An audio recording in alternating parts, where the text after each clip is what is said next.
Cuando platicaba yo con la doctora Roldán acerca de esta mesa, decía que esta era una gran oportunidad para compartir con ustedes algunas reflexiones acerca, ahora sí, de cosas que sí quiero hablar, que es el gran problema de las enfermedades crónicas no transmisibles, particularmente la obesidad y la diabetes en nuestro país, que como ustedes saben son de los grandes retos de la salud pública que tenemos que enfrentar entre todos, y me pareció pertinente, y a ella también, que organizáramos una mesa para hablar de tres temas que son fundamentales. Uno es la carga económica del sobrepeso y la obesidad, del cual nos hablará el doctor Simón Barquera.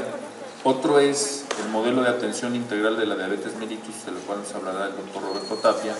Y otro justamente es de la Estrategia Nacional para la Prevención y Control del Sobrepeso, la Obesidad y la Diabetes, que fue recientemente dada a conocer de manera pública y que lleva un trabajo implícito detrás bien importante. Antes de iniciar, también lo que queríamos es enmarcar con estas láminas cuál es el problema de la epidemiología de la diabetes y la obesidad. Me voy muy rápido porque aquí ya ha sido muy señalado, incluso el doctor Urbina nos volvió por ahí unas láminas y ya fueron presentadas.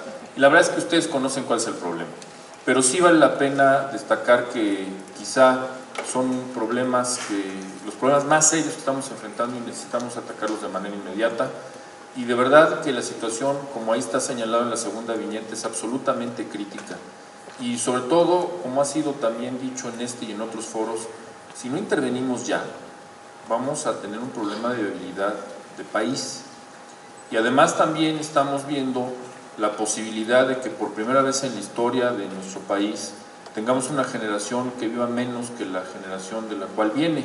Es decir, que este progreso que hemos tenido en el incremento de esperanza de vida, al cual hice alusión de que le hemos duplicado en menos de 100 años, pudiera verse por primera vez reducida la esperanza de vida de los hijos en relación a la de sus padres. Esta lámina ya la pasó el doctor Urbina, dónde estamos, cómo estamos en diabetes.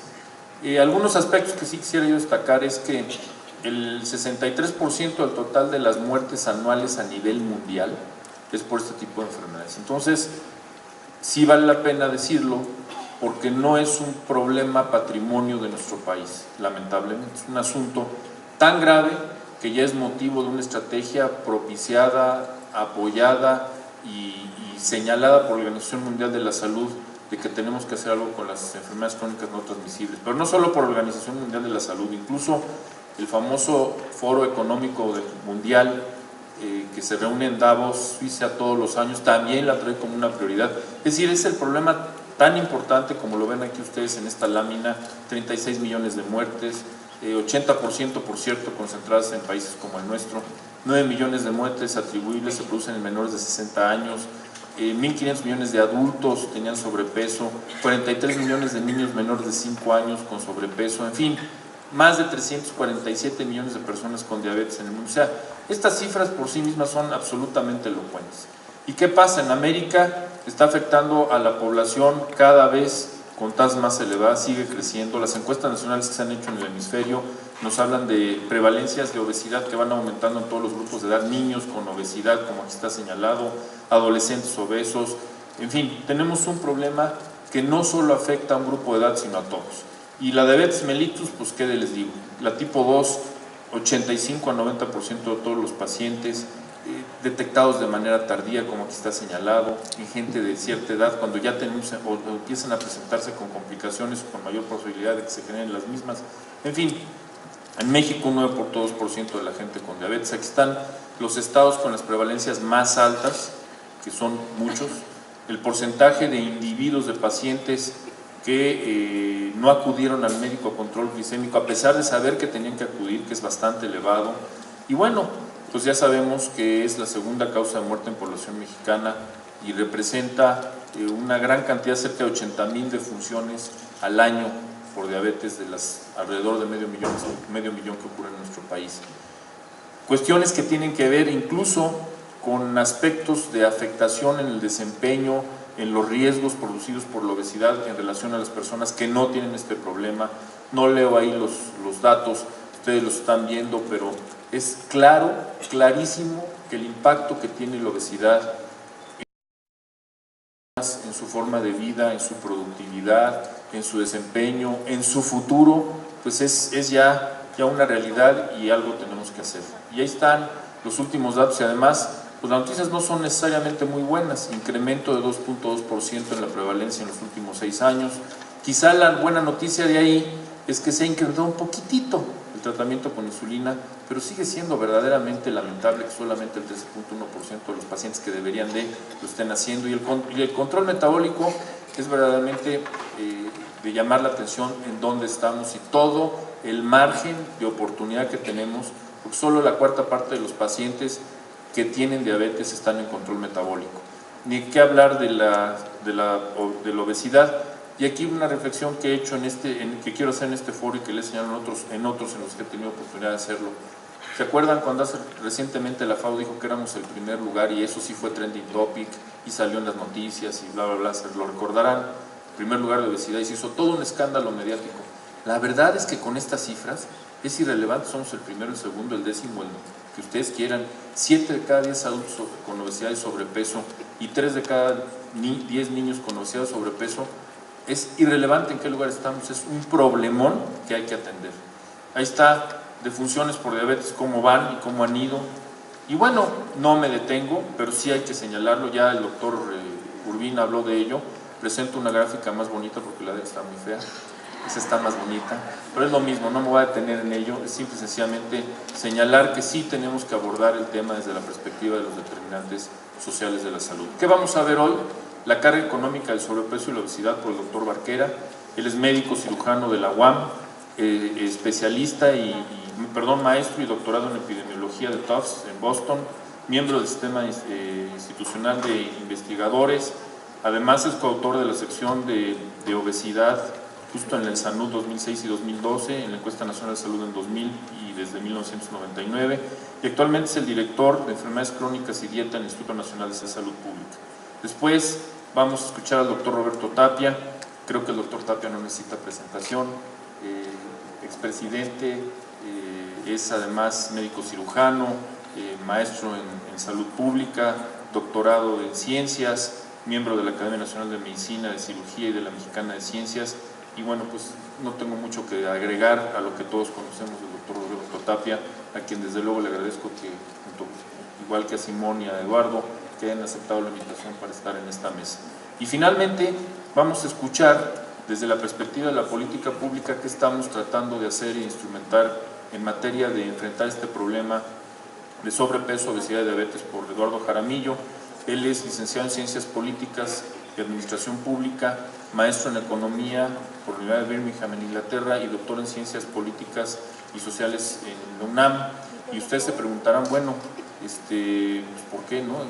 Pues porque justamente él tiene una trayectoria de más de 19 años en la Secretaría de Salud con diversas encomiendas, y actualmente es el director general de promoción de la salud de la Subsecretaría de Prevención y Promoción de la Salud, y además junto con el área del Centro Nacional de Prevención y Control de Enfermedades y otras que se suman y que se sumaron a la generación y el desarrollo del concepto que subyace a esta estrategia nacional, pues quien hará la presentación de la misma, porque justo lo que queremos es dar un abordaje no solo desde la perspectiva médica exclusivamente, sino justo desde la perspectiva social, tomando en cuenta, como ya se ha señalado aquí, los determinantes sociales como parte de la política pública en materia de salud.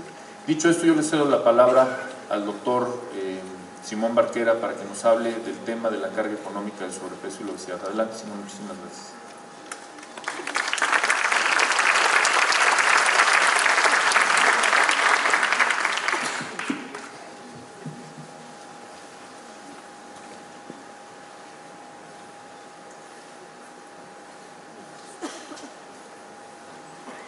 Muchas gracias, doctor Pablo Curi. Es un honor para mí estar en esta reunión de salud pública con tantos distinguidos, reconocidos y queridos colegas y maestros y amigos.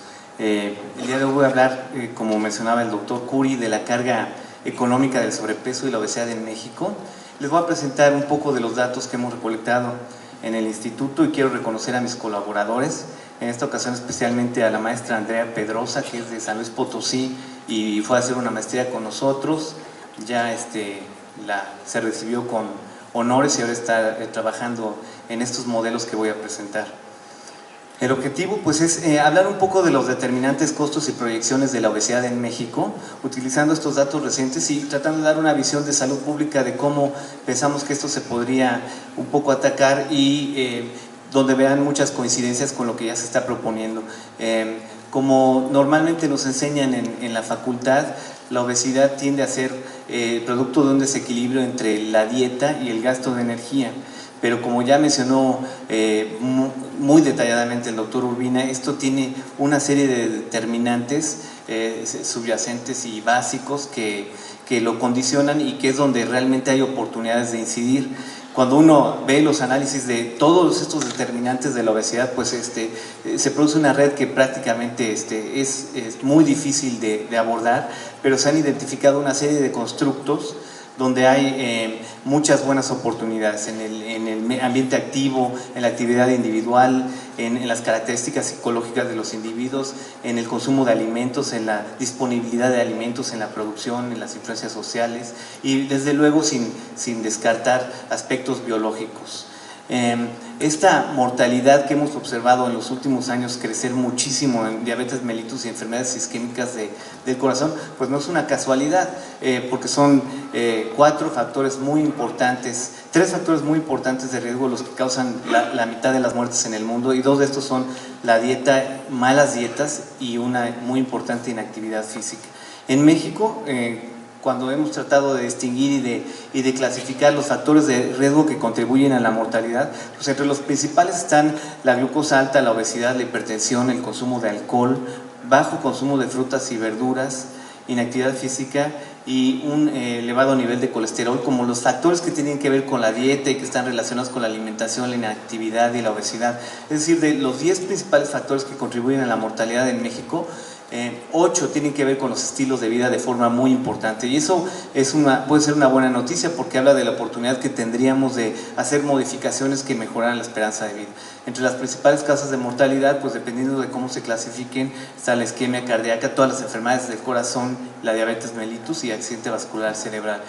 Y esto es lo que hemos visto con la curva de la obesidad en México. La distribución se ha movido cada encuesta que hacemos se va moviendo hacia la derecha toda la distribución, de manera que en el 88 la media de esa distribución estaba por debajo de 25 unidades de índice de masa corporal y se ha ido desplazando hacia la derecha, al grado que ahora en la línea azul podemos ver la más chaparrita y más desplazada a la derecha, que pues rebasamos ya por mucho ese nivel. Estamos ahorita en niveles de media que van por arriba del 25 de masa corporal, es decir, en promedio los adultos mexicanos tienen sobrepeso, en promedio. Y bueno, la distribución, tenemos más obesidad severa, más obesidad mórbida, la circunferencia de cintura está aumentando, aunque no se ve tanto aumento en la última encuesta, la circunferencia de cintura para cada nivel de índice de masa corporal ha aumentado mucho, entonces hay indicaciones de que el problema está muy lejos de resolverse.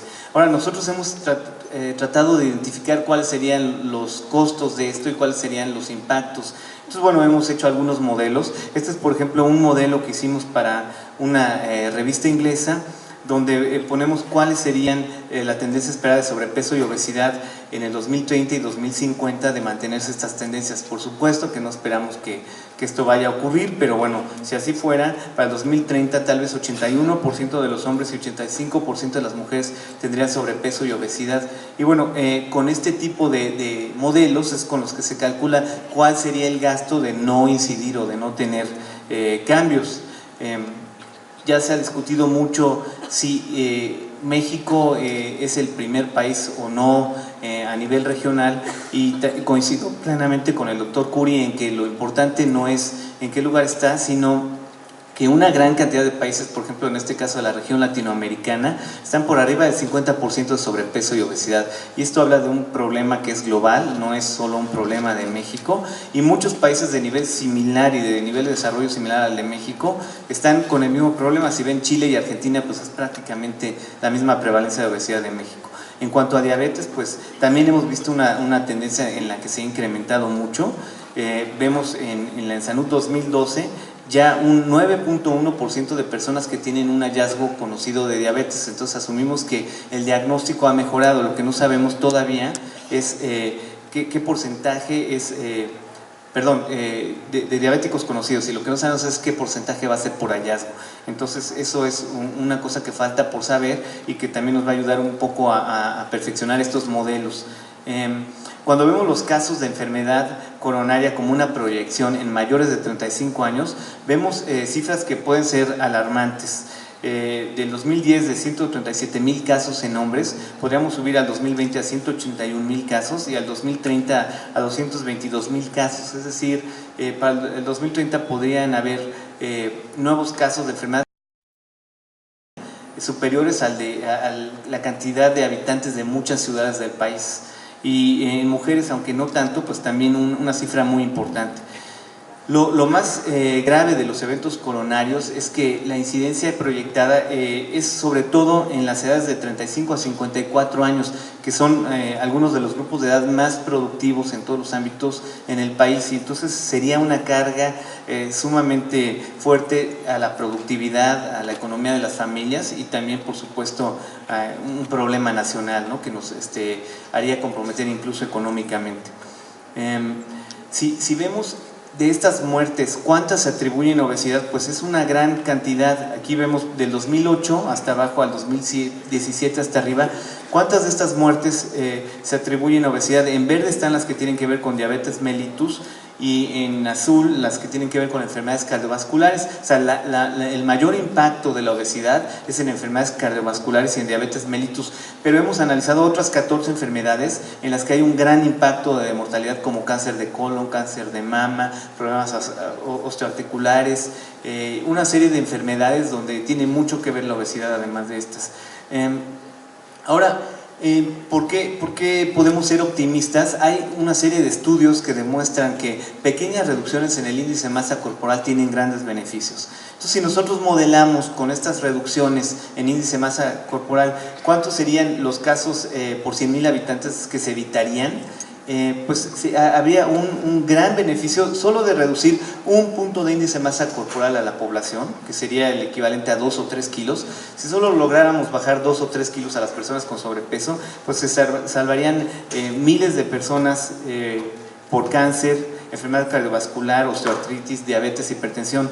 Y si lográramos una reducción del 5%, pues estas ganancias pues serían muchísimo mayores, como se puede ver en la gráfica. Otra cuestión es los costos de la atención por enfermedades relacionadas con la obesidad. Nosotros hicimos un modelo con 14 enfermedades, y solo con 14 enfermedades hay reducciones que pues pueden llegar a ser muy importantes. En nuestro artículo del 2010 al 2050 podría haber una reducción de hasta 49,687 millones de dólares, y estos son costos directos, o sea, no incluye los gastos indirectos, ni a las familias, ni todo lo demás. O sea, que es una subestimación de lo que se podría ahorrar simplemente con tener un pequeño resultado. Entonces, todas las acciones, todo el conjunto de acciones que puede hacer la Secretaría de Salud y la sociedad en su conjunto para contribuir a estas pequeñas reducciones tendría un gran impacto sobre los costos de la obesidad. Este trabajo no es nuestro, pero lo que muestra es costos directos y costos indirectos. Y entonces aquí pueden ver que los costos indirectos también son una fracción muy importante que generalmente uno no toma en cuenta cuando analiza estos problemas de obesidad, pero bueno, pues casi duplican. Cuando uno toma en cuenta los costos indirectos, duplica. Y si uno ve cómo van a aumentar los costos directos e indirectos al 2017 de mantener las tendencias, pues es más que se duplicarían los costos de la obesidad. Entonces, bueno, para pensar cómo resolverlo, uno utiliza una serie de sistemas en políticas. Hay uno que le llama la escalera de intervenciones en políticas, donde van desde las más radicales hasta las más inefectivas, ¿no? Y entonces, bueno, lo más radical sería eliminar las opciones que producen obesidad. Eso generalmente es imposible, pero se pueden restringir las opciones. Por ejemplo, se pueden guiar a través de desincentivos como impuestos, o guiar la elección a través de incentivos como subsidios a las frutas, o inversión en promoción de elecciones saludables. También se puede guiar cambiando la política vigente. aportar información y no hacer nada o monitorear la situación, que en muchos casos es lo que ha ocurrido. Digamos, en México es muy nuevo que haya una preocupación por la obesidad que esté explícita en el Plan Nacional de Salud, que haya un plan, una política explícita. Pues eso estamos empezando a verlo hasta ahorita, pero afortunadamente, porque hay países que todavía no lo tienen.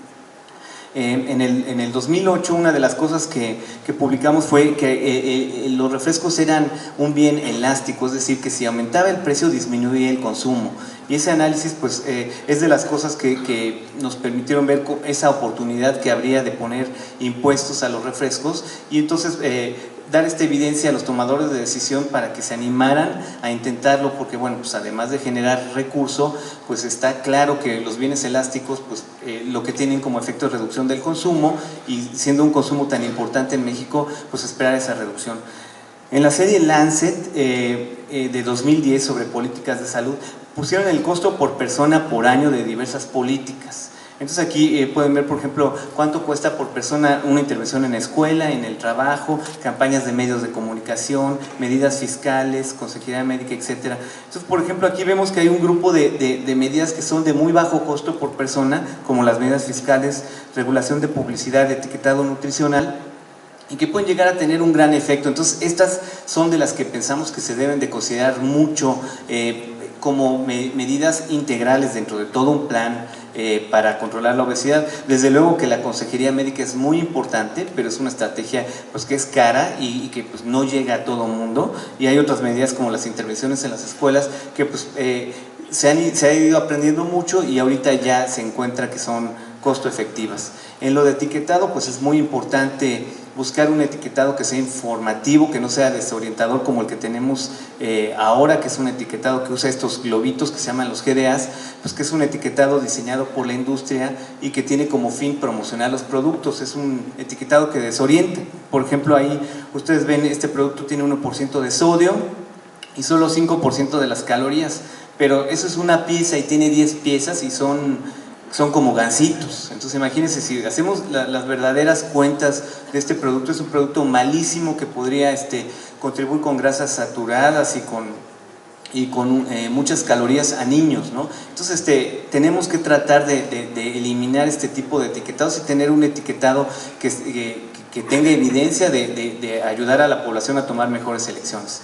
El otro aspecto que es importante es todo lo que va alrededor de los productos industrializados no saludables, como son sus prácticas de mercadeo, sus prácticas de comercialización y sus prácticas de promoción, ¿no? Entonces, bueno, aquí este es un ejemplo de lo que pasa actualmente en los supermercados. En la sección de frutas y verduras podemos ver promociones de refrescos en las escuelas, podemos ver anuncios dirigidos a niños de productos chatarra, y bueno, esto pues, poco a poco se tiene que ir eliminando para que haya un ambiente menos obesigénico y sea más fácil, con educación y con conductas saludables y ejercicio, pues producir un cambio. Entonces, para concluir, nosotros pensamos que hay una serie de acciones urgentes que tienen que ocurrir en el país. Muchas ya están empezando a gestarse, otras ya llevan un buen tiempo y otras pues están apenas estudiándose cómo se podrían implementar. Pero entre estas pues se requiere una regulación de publicidad, etiquetado y entorno escolar pues que sea efectiva y bien evaluada. Se requiere de promoción de la hidratación saludable, no dejar de enfatizar la importancia de tomar agua en lugar de bebidas azucaradas. La estrategia de impuestos a refrescos y bebidas azucaradas pues es una estrategia que le tiene que dar seguimiento. En nuestros estudios pensábamos que un 20% sería una cifra que tendría un impacto sobre salud aceptable. Ahorita hay un impuesto que es menor a esa cifra, entonces hay que darle seguimiento. Educación para alimentación saludable, pues nunca dejarla de lado, y blindar los sistemas de toma de decisión de conflicto de interés. Es decir, tratar de que todos los grupos que estén hablando de la toma de decisión en salud, pues sean grupos que estén preocupados exclusivamente con salud como eje de sus decisiones, ¿no? Entonces, los siguientes pasos, pues, pensamos que son mucho de evaluación. Pensamos que debe de haber evaluación de los efectos del impuesto al refresco y bebidas azucaradas, evaluación del etiquetado frontal en México, disponibilidad de alimentos y bebidas en escuelas, publicidad en todos los medios por la industria alimentaria y fortalecimiento de las organizaciones no gubernamentales como usuarios de evidencia científica y contrapeso a intereses distintos de salud, es decir, formar un grupo de la sociedad civil pero que sepa usar la información y la evidencia a favor de la gente y que sea un contrapeso de apoyo para la Secretaría de Salud. Yo con eso concluyo mi presentación. Muchas gracias. Le agradezco al doctor Barquera su presentación, que nos da una buena saboreada de cómo está el tema de la obesidad y la diabetes desde otra perspectiva, que es la perspectiva económica de todo lo que se tiene que hacer. Yo ahora le pido al doctor Roberto Taco si nos hace favor de hacernos su presentación.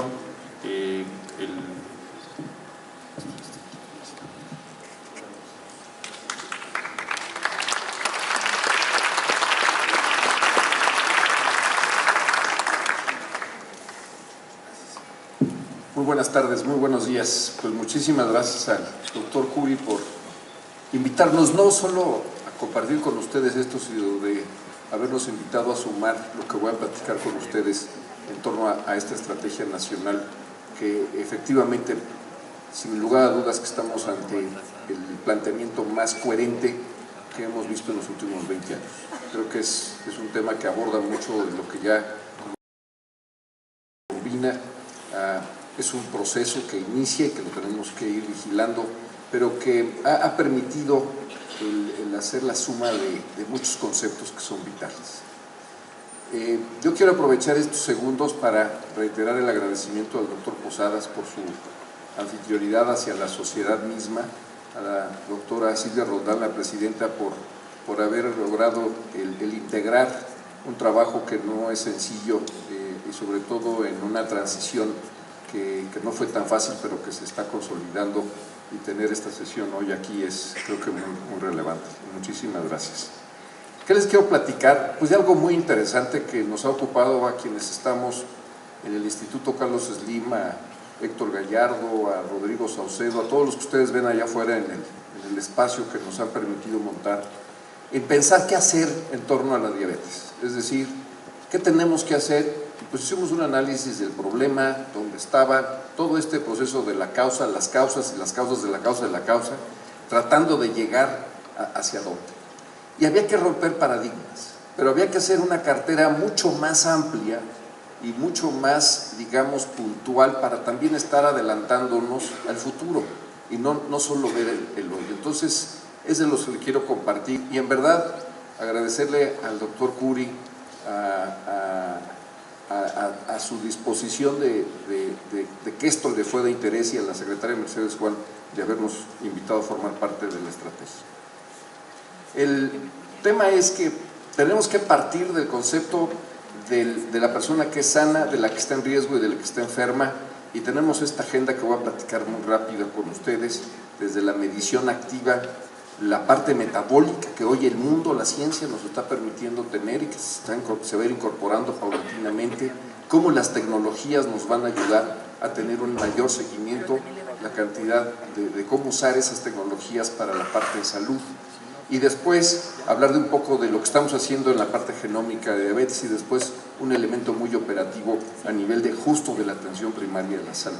Nosotros partimos desde un principio de dos conceptos: el empoderamiento a la persona, el facultamiento a la persona desde una perspectiva del conocimiento, pero también de corresponsabilidad, pero también fortalecer el sistema, y el sistema partiendo de su base, desde una especie de abajo hacia arriba, para cambiar el sistema, que ya bien lo dijo y me fascinó que lo dijera el secretario en sus palabras, con mayor transparencia, y yo digo, no mayor, 100% de transparencia. Por eso todavía cuando nos dicen por ahí las noticias que los legisladores que están de acuerdo en hacer que haya más transparencia, eso quiere decir que hay transparencia. Cuando hay más, y cuando dices voy a llegar al 100 de transparencia, es porque vas a eliminar la corrupción. Y parte de eso es lo que está en el trasfondo de lo que vamos a platicar con ustedes. En el tema de Mido, era romper ese, vamos a decir, el mito del sano y el enfermo, y nos fuimos a encontrar ese bloque del centro que era muy importante. Entonces, ¿qué hacer? Salirnos de los centros de salud. Hicimos un modelo que nosotros llamamos Casalud, porque es esa combinación de casa con salud, y irnos a la calle, irnos hacia las unidades donde está la gente, Y de ahí diseñamos dos cosas que los pueden ver en el stand de exhibición, que son los carritos Mido, que son una manera muy práctica de tener todo en un sitio, que puede estar en los centros de salud y que puede estar en las plazas, en los mercados, que los puedes desplazar bastante con la facilidad. ¿Cuál fue el principio que hicimos? En vacunación logramos el éxito que alcanzamos. Y sí, tenemos el mejor esquema de vacunación, pero hay grandes retos en mantener los esquemas y las coberturas. Es lo mismo aquí. Entonces, ¿cómo te sales a la calle de manera para que esté todo en el mismo lugar? Que no falte ni el babanómetro, ni la columna, no, que no falte absolutamente nada y que puedas dar un resultado inmediato. Un resultado en ese momento, un resultado biológico instantáneo. Así es que les invito a que pasen para que se hagan su Mido y a su vez puedan pasar a la parte de activación física que está vinculado con eso. Pero este es el módulo Mido y van a ver también ahí los módulos portátiles. ¿Qué es esto? Usar la tecnología de la comunicación a distancia para salir casa por casa a encontrar al prediabético, al diabético, al obeso, al preobeso y al sano. Pero ir, y así como fuimos con nuestros termos a vacunar casa por casa, vamos a barrer las comunidades, independientemente si es derechohabiente del IMSS, del ISSSTE, de lo que sea, pero más si es derechohabiente del Seguro Popular, porque es en donde más inequidad se está dando. Y ahí es en donde hemos roto el paradigma de la pasividad, de esperar a que llegue el diabético, esperar a que el diabético tenga las consecuencias, y nos salimos a buscar algo que el mundo está gritando, al que se deben enfocar las políticas públicas, al prediabético, al preobeso. Incluso tengo que decir aquí que no estoy de acuerdo en el título de la estrategia, porque sigue hablando sobrepeso. No es sobrepeso, es un camino a ser obeso, y eso es lo que queremos impulsar. El que no es un kilito de más y no es una llantita de más, es kilo por kilo y es exponencial, porque si ahorita soy talla 28, mañana me compro 30 y mañana me compro 36 y mañana me tengo que comprar 42. Eso es un hecho. Eso es un hecho y lo tenemos que ir ajustando, o si no, pues abajo de la cintura y seguimos usando el 34, pero pues con la panza por arriba, ¿no? Entonces, estos son los elementos que tenemos que estar claros, que estamos enfocados a encontrar al prediabético. Ahí lo podemos convertir y ahí lo voy a ligar con la metabolómica. Ya lo describí muy rápido, son módulos muy sencillos, los pueden ver presencialmente aquí. Lo mismo estas cosas que son facilísimas, sencillas de operar, lo puede operar hasta un niño, y te dan tu receta personalizada. Todavía no es tan personalizada porque todavía es como parte del análisis de riesgo, pero vamos a llegar, que yo estimo que en 5 años, a tener la personalización total a partir del riesgo genético. Y de ahí nos vamos a la metabolómica. Hoy afortunadamente se sabe, por todos los estudios de biología molecular, que hay patrones y algunas sustancias, 7 en concreto, que permiten hacer este algoritmo. Y hubo los genios y la genialidad de alguien, de una serie de físicos, matemáticos, etcétera, que crearon esa caja negra donde juegan con todas esas variables y nos dan un score, nos dan una valoración y me dicen dónde estoy en esto que es algo muy importante, que es la medición de la resistencia a la insulina. Normalmente tendríamos que irnos a hacer una curva de tolerancia a la insulina, en el cual me tengo que ir en ayunas, me tengo que ir a un laboratorio, me tengo que sentar 2 horas, me tienen que pinchar las venas y me tienen que estar dando un líquido mega glucosado y esperar a que me den los resultados. Esto se hace en segundos, esto se hace in situ, se hace en el módulo mismo, y es un tema ya de expansión y que es factible de hacer. Lo que nos llevaba, lo impráctico de hacer riesgos de tolerancia a la insulina y al manejo de la insulina a través de una prueba muy costosa, y de esto estamos bajando los costos y lo estamos haciendo práctico. Y es clasificarnos lo mismo, en baja, media y alta. Eso ya existe, eso ya se está instrumentando en nuestro país, y pensamos a través de los volúmenes que esto va a implicar, vamos a ser el primer país fuera de Estados Unidos de tener esa innovación. Obviamente es una innovación que no es tan valiosa como cualquier otra información que permita el medir el planteamiento de los niveles de glucosa, los niveles de adiposidad, y a su vez empezar a medir el riesgo. ¿Por qué es importante este tema de la insulina? Porque está demostrándose que a través de estos estudios de metabolómica si yo soy prediabético, o sea, me confieso prediabético, yo estoy entre 100 y 105 todas las mañanas y debo de estar abajo de 100. Entonces, ¿qué tengo que hacer? Pues me tengo que cuidar, tengo que hacer mi ejercicio, tengo que hacer mi dieta, etcétera, etcétera, hidratarme, todo lo que se dice. Pero también puedo medir qué tanto riesgo voy a tener de estar ahí. Yo sé sabe eso. Hoy me puedo medir y puedo saber que el 25% de la población con cambio de estilo de vida puede pasar a ser sano, por abajo de 100, entre 80 y 100. 50% a pesar de nuestro cambio de estilo de vida nos vamos a quedar ahí, pero es padrísimo, qué bueno, no evolucioné a ser diabético, pero 25% sí puede evolucionar a ser diabético a pesar de tener cambios en su estilo de vida. Entonces ya estratificamos y ya pudimos decir, a este hay que cuidarlo mejor, a este hay que cuidarlo más. Pero lo más interesante es que esto lo podemos llevar a los niños y también ya hay una modalidad de hacer esto en población escolar y empezar a medir riesgo de desarrollo. Entonces nos vamos ahora a que si ya soy diabético o no soy diabético. Ya me hicieron mi nido, ya me hicieron mis pruebas y entonces estoy clasificado. Si estoy de prediabético, desarrollamos una aplicación que se llama Vivesan, que básicamente lo que permite es el poder, mira, de manera tramposa no prendí el celular, perdón, tú lo llevas, perdón, es el hacer todo esto, reporte, el darlo. Entonces son dos modalidades, el del Vive Sano y el del Diabediario. Y el Vive Sano es esto, prevenir, anticipar, tener una interacción. Imagínense esa interacción con el servicio de salud, una interacción con su médico, con su enfermera, con el equipo de salud de la atención primaria, interactuando con sus pacientes. Pero lo más interesante es que es un automático. Esto se da a través de programación hecha por mexicanos, extraordinaria, que permite esa interoperabilidad. Y en el Diabediario es ya para qué es diabetes y da una mayor. Los estudios que hemos hecho de evaluación sale totalmente significativo, es esto y por lo tanto lo incorporamos dentro de la estrategia. Es una interacción cotidiana de la persona que vive con diabetes con el software y a su vez con los servicios de salud. No entro al detalle, todo el detalle lo pueden ver ustedes en el módulo.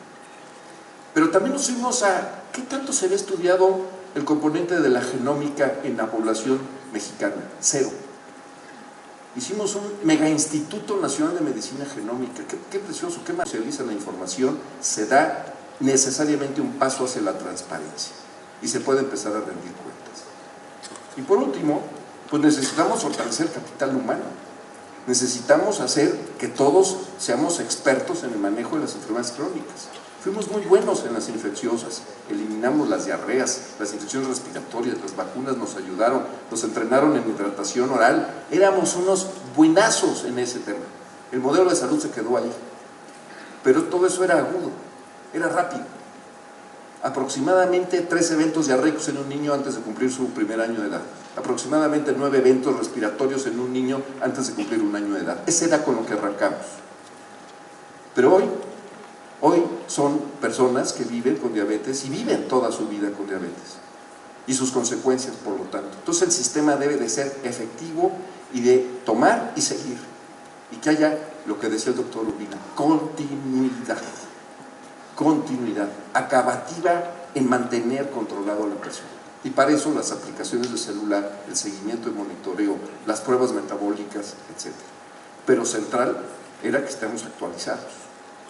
El 67% del personal que está en las unidades de salud de primer nivel, en las secretarías de salud estatales, el 67% no ha tenido un curso de actualización médica desde que salió de la carrera. Están súper actualizados. Se saben, pero hay muchos que se resisten a actualizarse. Yo ya voy a jubilar en 5 años, ya no tengo por qué hacer eso. Son asesinos. Y el 53%, ¿por qué no ha tenido actualización? Porque entre otras cosas ni siquiera sabe ni tiene una cuenta de internet y había que meterlo. Entonces el reto era mayúsculo. ¿Cómo hacer? Porque estábamos decididos a que iba a ser una plataforma virtual. Hoy ustedes, gracias a la alianza con la Sociedad Mexicana de Salud Pública, pueden ir al módulo de sociedad e inscribirse en los diplomados que estamos ofreciendo a través de la sociedad, que donamos los derechos a la sociedad para que sea una fuente de capacitación moderna. No te tienes que desplazar a ningún lado. no te tienes que ir a encerrar en un cubículo, lo puedes hacer en cualquier computadora. Y ustedes me dirán, oigan, pero yo no tengo computadora. Pues te puedes ir a un café internet. El 23% de la gente se va a café internet. El 36% de la gente no tenía cuenta que la supiera manejar, y hoy su nieto, su sobrino, su hijo o su hija les ayuda a tomar los cursos, y tenemos el grado, y ahorita les voy a dar temas, de terminación de cursos virtuales más alto que está registrado en una plataforma internacional. ¿Y qué es esto? Pues en alianzas con el POLI, con la UNAM, con la Academia Nacional de Medicina, tener estos diferentes escenarios, pero uno muy importante en el tema de enfermedades crónicas. Y aquí está, ahorita tenemos más de 8,600 alumnos en línea, todos en línea. De seguro alguno ahorita está tomando uno de nuestros cursos que esté aquí. Y les apuesto que incluso la modalidad no se les para el video, lo accesan 24 horas todos los días, los 365 días de la semana, desde la computadora que tengan, desde la más chafa hasta la más moderna, porque está diseñado de esa manera. Y les puedo decir que hemos llegado hasta la Sierra Tarahumara, hemos llegado a los puntos más recónditos porque tenemos la versión fuera de línea y con algunos requerimientos de reportar, con acreditación UNAM y acreditación Politécnico. Es decir, reunimos los requisitos académicos necesarios para que les sirva a ustedes para toda su valoración en antigüedad y escalafón correspondiente. Pero todo esto estaba muy bonito, pero ¿dónde lo aterrizamos? Y ahí, platicando con la secretaria, el subsecretario, y ver todo este proceso, pues se crea el empezar un ejercicio de fortalecimiento de las unidades de atención primaria. Y decidimos tomar las UNEMES, aquella idea buena de crear un nivel intermedio, pero quedó pues aislado, no tuvo todo el impacto deseado. Pero había que aprovechar esa infraestructura y había que meter a las unidades de atención primaria en el proceso. Y entonces dijimos, ¿sabes qué? Esto va a llevar mucho trabajo, porque hay un tema en innovaciones que se llama capacidad de absorción. También el doctor Urbina habló de una cosa: ¿qué tanto somos países para absorber rápido? Somos más bien nosotros lo que llaman followers, seguidores. No somos innovadores. Somos lo que alguien más hizo, yo lo vengo y lo hago. Aquí quisimos cambiar, quisimos ser el innovador para que los demás nos sigan. Y eso es lo que estamos haciendo. Entonces empezamos este ejercicio y dijimos una UNEME y que el Estado decidiera cuántos centros de salud. Entonces son entre 4, 6, hay quienes pusieron 10. Y créanme que les agradezco mucho a los secretarios estatales y a todo el apoyo del gobierno federal, porque fuimos a dar mucha lata. Y alguien dijo ahorita, y lo dijo creo que el doctor Barquera, que había que meter a la sociedad civil. Nosotros no somos sociedad civil, porque no somos una organización de la sociedad civil, somos una organización privada con intereses en la salud pública. Pero podemos funcionar como sociedad civil y nos gusta elevar la voz. Y nos una de nuestras redes de excelencia, y el abasto no es suficiente. Y como hay una supervisión, le inventan, y entonces acarrean las cosas y piensan que nomás va a pasar la fotografía o la típica acreditación del Seguro Popular, que a lo mejor hasta le soban la manita, y entonces cuando se vayan pues ya no regresan y entonces va todo para atrás, los esfingomanómetros, las básculas, etcétera, etcétera. ¡Oh, sorpresa! Llegó de inmediatamente una empresa privada externa a vigilar y se encontró que había menos de lo que decían, que había computadoras que no prendían, que había computadoras que prendían pero que no tenían conexión a internet, y estaba la conexión de internet en el centro de salud y no sabían para qué era un ruteador. Es decir, ¿cómo es posible que pongamos en jaque a servicios estatales de salud con 4 unidades de salud exigiendo que haya 100% de cobertura de medicamentos, que haya laboratorio, que haya personal capacitado? 4 centros de salud. ¿Qué quiere decir eso? Que el sistema está muy mal. Muy mal. Y creo que es el momento de ya reconocer, y afortunadamente el subsecretario y la secretaria lo han reconocido, y se están buscando medidas para romper esa maravilla que nos dijimos de la creación del Seguro Popular. Fue el elemento más corrupto que le pudo haber pasado al sistema, porque al final no le llegó al que le tenía que llegar. Y esto, ¿qué estamos haciendo? Demostrar que se puede. El apoyo que estamos dando nosotros es al 100%. El Estado le pone y la Federación le pone, y va al 100%. Pues les quiero decir que gustosamente ya estamos con esta cobertura. En la primera etapa y segunda etapa hemos sacado estados. Ya no hay estados unos que empezar, porque fueron tramposos, porque nosotros sí tenemos una ética que a mí no me vas a engañar. Y si estás acostumbrado a engañar, ya te enfrentaste con alguien que se sabe todas las mañas y que tengo mecanismos para buscarte que tienes las trampas que siempre has usado, que te las han tolerado. Hoy, afortunadamente, con la Alianza Federal y la alianza de un grupo externo, estamos dejando en claro que esto va en serio, y va muy en serio. Entonces ya tenemos 20 unidades federativas en una etapa y segunda etapa, en 109 centros de salud, nada más, es para empezar. Pero créanme que si yo les mostrara los datos que hemos encontrado, ustedes dirían, por fin alguien tomó la foto real de lo que me sucede todos los días a mí, con unas descripciones de lo que sucede. 2.667 personas con nombre. Bueno, hasta encontramos centros de salud que ahí hay gente que nunca se ha parado, pero sí cobra, ¿no? Así es. Y más de 1.117.000 beneficiarios del Seguro Popular. Pero lo dramático y lo más bello de todo esto es que estamos iniciando un cambio de cultura, estamos provocando que suceda, y es gracias a esta alianza público-privada, pero lo más importante es el fortalecimiento de la gente que está ahí. ¿Por qué nos han aceptado? Porque la gente dice bienvenidos. Hay sus excepciones, pero les quiero decir, y yo quiero destacar aquí, y por eso fue tan amable el secretario aquí del Estado, porque fue de los primeros en irme a visitar y decir, yo quiero cambiar a San Luis Potosí. Y aquí empezamos antes de la estrategia. Aquí llevamos, estos son nuestros estados piloto más avanzados. Y les invito a la sesión que va a tener él en esta reunión, donde va a presentar todo lo que ha hecho en el Estado en torno a esto. Entonces, pues yo solo quiero reiterarles que estamos en un movimiento, efectivamente, que hay que hacerlo todos los días, que estamos pensando en la gente que está ahí en la salud pública, de día con día, luchando contra todo lo que es la adversidad, pero que finalmente llegan con la pasión, la misión, lo que nos mueve en la salud pública. Les agradezco muchísimo sus minutos de atención.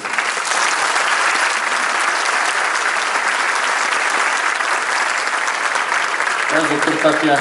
Creo que nuevamente pues es una ilustración de que sí se puede.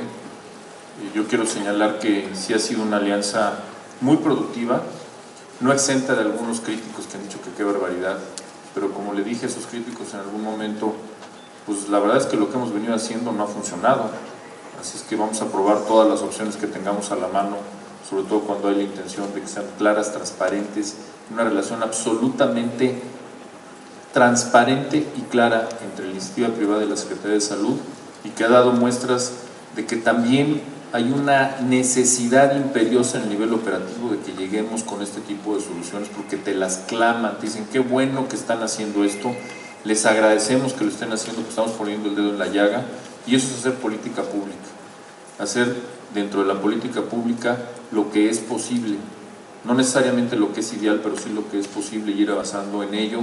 Y aquí yo sí manifiesto mi agradecimiento nuevamente al Instituto Carlos Slim de la Salud, a todo el equipo, porque es una prueba de que sí se puede.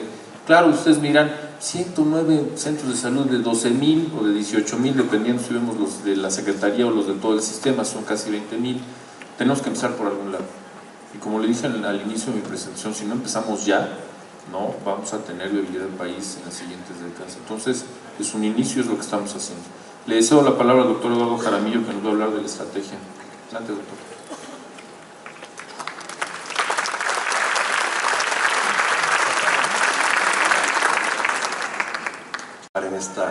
En esta mesa,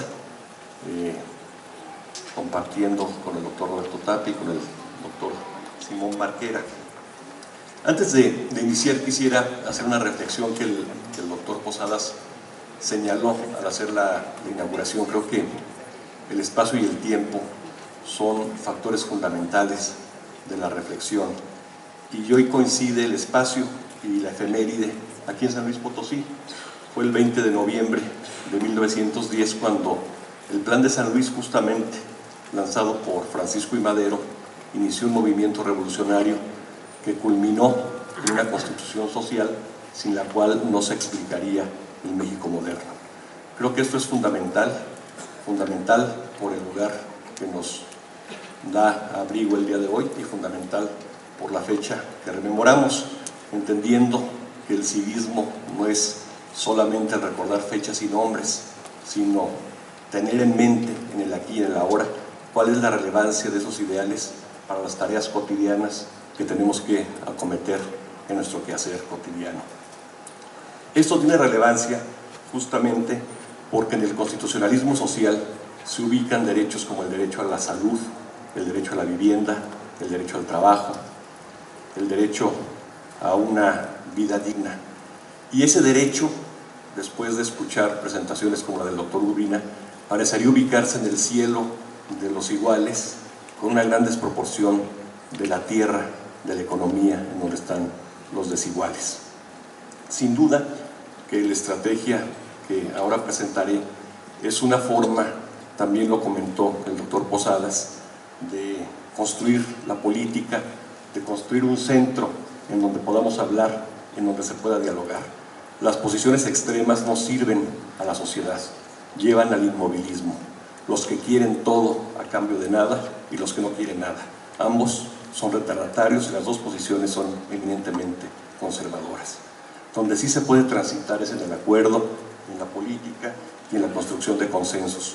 Por eso hablaba el doctor Posadas de que esta estrategia resulta un ejercicio inédito en un país en donde parece que no queremos ponernos de acuerdo en las reformas que tanto necesitamos y que tanto demanda la sociedad. La estrategia, pues, nos lleva a rebasar las visiones de que la política solo puede ser útil para unos cuantos, para colocarla en el centro del contrato social, que es el origen de la política de hechos, de una política bien entendida.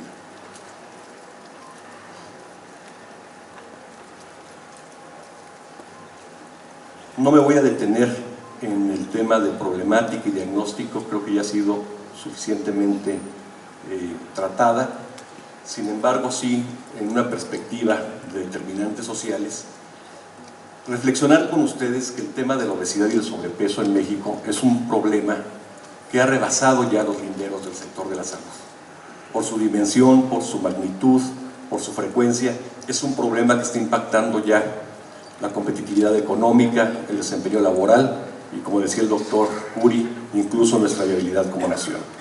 La baja productividad es una determinante que se traduce en bajos salarios, en menor producción y a la larga en pobreza y bajo crecimiento económico.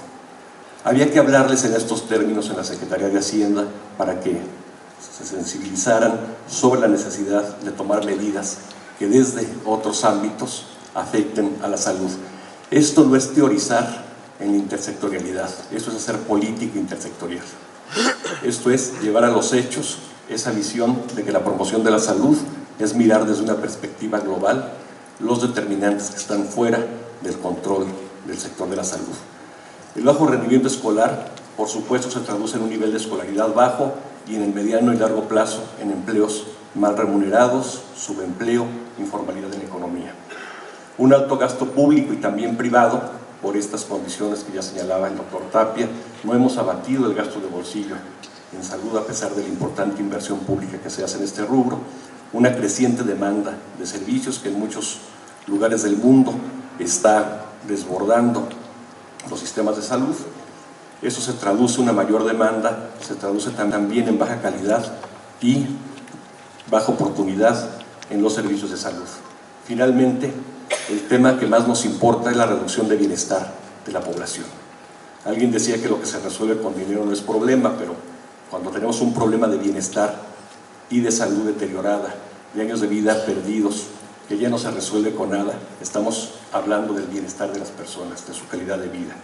Aquí tenemos años de vida saludable perdidos y una disminución de la esperanza perdida que incluso nos podría colocar en este momento, si no actuamos como lo estamos haciendo, estar frente a la primera generación de mexicanos que viviera menos que sus padres o que sus abuelos. No me detengo mucho con los antecedentes de esta estrategia. El día de ayer justamente tuve oportunidad de estar en el Banco Mundial, en donde se nos invitó como una propuesta, le llaman ellos, esperanzadora, prometedora de política pública a nivel mundial, para el manejo de las enfermedades crónicas no transmisibles. Y lo que concluye el banco, que ustedes saben no se ha caracterizado por un sentido social muy acendrado, es que tiene que virar sus políticas más a la parte humana. Y otro tema en el que coincidimos: las acciones unilaterales de buena voluntad y de autorregulación no han funcionado en ninguna parte del mundo. Así que el ANSA y el PAVI pasa al archivo junto a la RUECA y el arado de mano para ser sustituido por medidas regulatorias en donde el Estado, responsable de tutelar un bien público que es la salud, debe utilizar el derecho en favor de la comunidad. El objetivo de esta estrategia es mejorar los niveles de bienestar de la población y contribuir a la sustentabilidad del desarrollo nacional. Esto es fundamental. Al desacelerar el incremento en la prevalencia de sobrepeso y obesidad en los mexicanos, a fin de revertir la epidemia de las enfermedades no transmisibles, hemos señalado ya particularmente la diabetes mellitus tipo 2 a través de intervenciones de salud pública, un modelo integral de atención médica y políticas públicas intersectoriales. Se trata de poner en un contenedor de política pública elementos que en el mejor de los casos se encontraban aislados y que no estaban haciendo las sinergias necesarias para tener un impacto real en la problemática que nos proponemos superar. Aquí se presenta de una manera gráfica los tres pilares de la estrategia. Un pilar fundamental, que es el de salud pública, con vigilancia epidemiológica, promoción de la salud y comunicación educativa, prevención. Un segundo pilar, que es en el que detalló un poco más el doctor Tapia, que se refiere al acceso efectivo a servicios de salud de calidad. Y también es aquí pasar de una declaración jurídico-política de que tenemos el derecho a la salud en el papel, pero este derecho no se traduce en un diagnóstico, en un tratamiento, en un control metabólico de los pacientes y en consecuencia en una mejor condición de vida. Tenemos pues que hacer de ese derecho a la salud un derecho efectivo. Y en tercer lugar, el tercer pilar, que es el de la regulación sanitaria y el de la política fiscal, que comprenden el etiquetado, la regulación de la publicidad y las medidas fiscales. Los ejes rectores de esta política son la investigación y la evidencia científica, que ha sido fundamental para documentar nuestro programa. La corresponsabilidad, la transversalidad, la intersectorialidad y, por supuesto, la evaluación y la rendición de cuentas. Lo que no se mide, lo que no se evalúa, no se puede perfeccionar. Tampoco se puede rendir cuentas a partir de políticas públicas que no se miden.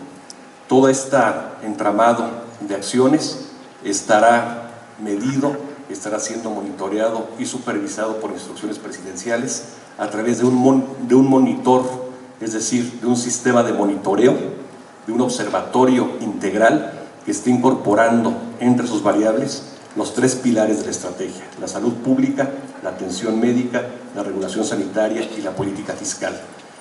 Vamos más allá de la vigilancia epidemiológica, aunque esta sea parte importante en la evaluación del desempeño de esta política. Se trata de medir desde conductas, comportamientos, estilos de vida, patrones de consumo, el impacto de nuestras campañas publicitarias, por supuesto, la calidad y la oportunidad de la atención médica, el impacto de la regulación sanitaria, el etiquetado, en publicidad y, por supuesto, también el impacto que va a tener el incremento de los impuestos, o más bien los impuestos que se han determinado para las bebidas adicionadas con azúcar y para los alimentos de bajo nivel nutricional y alto contenido calórico.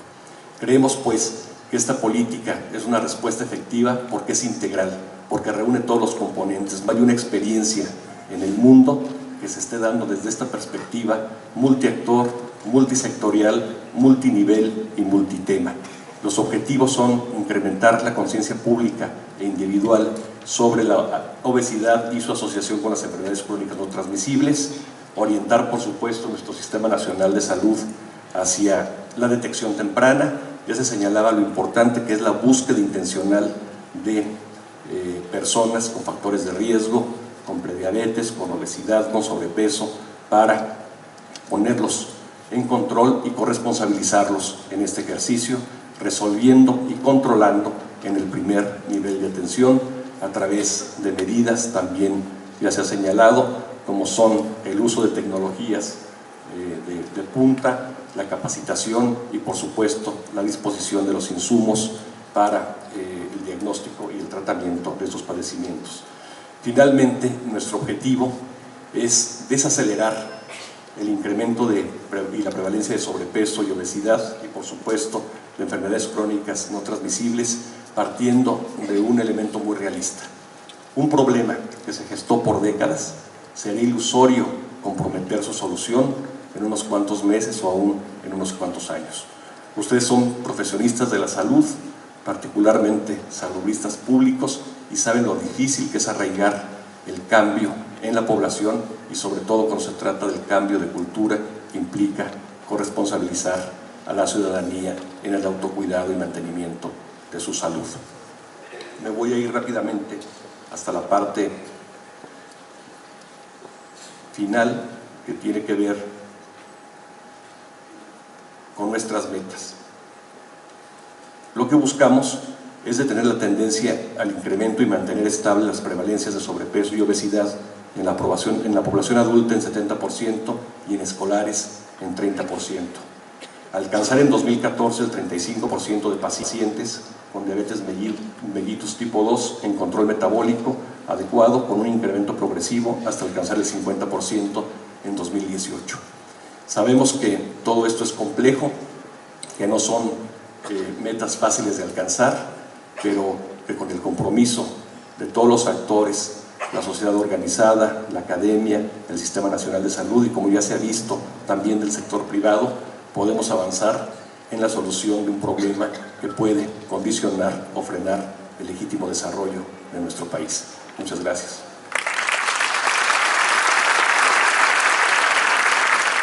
Gracias al doctor Jaramillo. Evidentemente existe un documento que está a disposición en los medios electrónicos, en las páginas de la Secretaría de Salud sobre la estrategia, donde se detalla cada uno de los componentes. Y yo quisiera destacar de la estrategia su intersectorialidad, no lo señaló el doctor Jaramillo, pero están participando la Secretaría de Educación Pública, la Secretaría del Trabajo, la Secretaría de Desarrollo Territorial, está participando la CONADE, está participando la sociedad civil a través de una serie de asociaciones y agrupaciones que se dedican a la activación física, está participando la iniciativa privada, incluso grupos de la industria que eran reacios pues se han sumado, porque ya no hay vuelta de hoja. Esta es una tendencia, es un movimiento mundial. Entonces, si no se suman van a quedar excluidos y se están dando cuenta que se tienen que sumar. O sea, no hay vuelta no hay forma de darse la vuelta y decir que no se pueden sumar o que no están interesados en sumar. Y algo que me parece que también quisiera yo destacar antes ya de cerrar la mesa, es que la estrategia no es de estos documentos, ojalá lo puedan revisar, reitero, lo puedan bajar en internet, no trae 50 metas, 25 objetivos, etcétera, etcétera. Trae 2 o 3 objetivos por componente, con metas muy claras, todas medibles, donde hay fuentes de información que nos permitan dar cuenta de los avances. Y eso me parece que también es una propuesta innovadora que saca del paradigma de los grandes documentos, que además tampoco es un documento extensísimo, es muy concreto a lo que tiene que ir, señala lo que se tiene que hacer.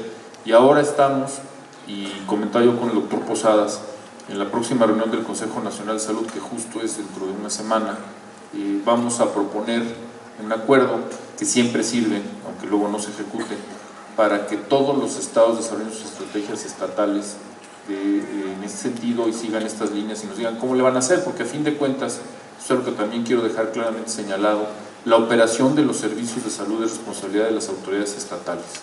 La Secretaría de Salud Federal es rectora, distribuye recursos, y ahora con algunos cambios de ley que están en proceso, permitirá y podrá justamente fiscalizar la asignación de recursos.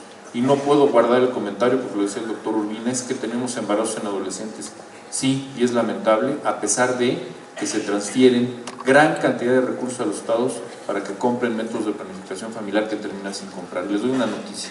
Acaba de ser aprobado por instancia de esta sociedad, de la Sociedad Mexicana de Salud Pública en el Congreso, una reforma de ley que nos va a permitir a la Secretaría de Salud a partir del siguiente año, y ahora sí va a ser, porque ya quedó en ley, no lo pude hacer este año, me comprometí, no lo pude hacer y lo reconozco, pero como ahora ya está en ley, ahora sí va a ser la compra de todos los métodos de planificación familiar y de salud reproductiva a nivel centralizado para que se transfieran en especie. eso es un logro, aunque ustedes no se den cuenta, de ustedes, porque la iniciativa y el empuje vino de la Sociedad Mexicana de Salud Pública, por supuesto, trabajado de manera conjunta con la Secretaría, con quienes estamos interesados en ello, pero es un ejemplo nuevamente de que sí se puede, de que tenemos que avanzar y que tenemos que tomar riesgos, que no nos podemos quedar amarrados a una silla diciendo pues que todo sigue igual, no hay que ser que me quiten, pues prefiero que me quiten, pero hay que hacer lo que hay que hacer. Muchísimas gracias por la atención a esta mesa.